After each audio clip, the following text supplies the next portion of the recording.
ฟรีนะเพราะว่าอันนั้นจู่ๆไม่ยิบางทีประกันนั้นโบรองประกันนั้นยินดีโบรองยอ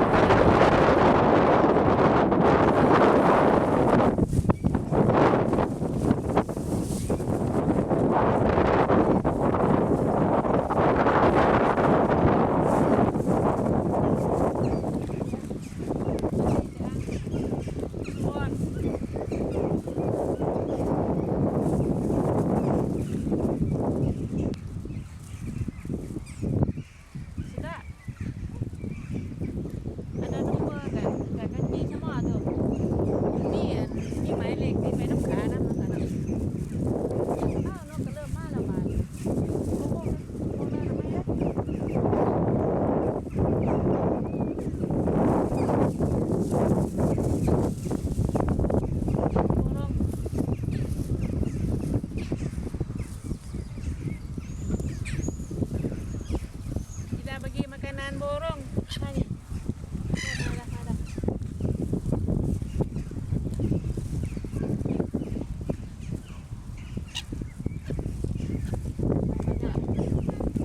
ว่างมื้อนี้พี่น้องว่างเอาอาหารให้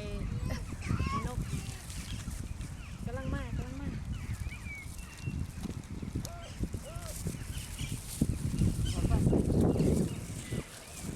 เป็ดก็มา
แย่งกันเอาเรื่องนกขาวนกดำโอ้ยก็เป็นตาหักแถวเนี่ยเอาแย่งกันเฝ้ากิน ยเป็ดหัวเขียวมันก็มาบูบูดมันกันนั่นไอ้กินกวาดจันเตะโบรองนี่นะเ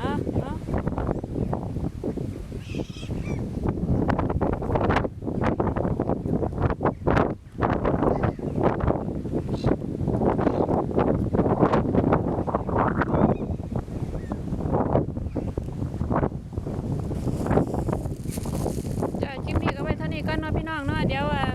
ดูกันนะค่อยว่างๆมื้อใดวันหยุดค่อยเอาอาหารมาให้นกอีกเนาะเนาะอันนี้บรรยากาศดีรู้ๆเนาะอันที่ไอ้มันอะไรกันยาบูไม่บางทีมันกันนะรู้บางทีเนาะยังกันลูกปลาคลิกไลค์อันแชร์อันซับใกล้กับตุสมาเนาะอย่าลืมกดไลค์กดแชร์กดติดตามเป็นกำลังใจให้ย่านี่ค่ะเด้อค่ะเด้อขอบคุณหลายๆค่ะ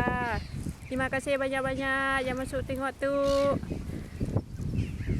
บายบายชมัว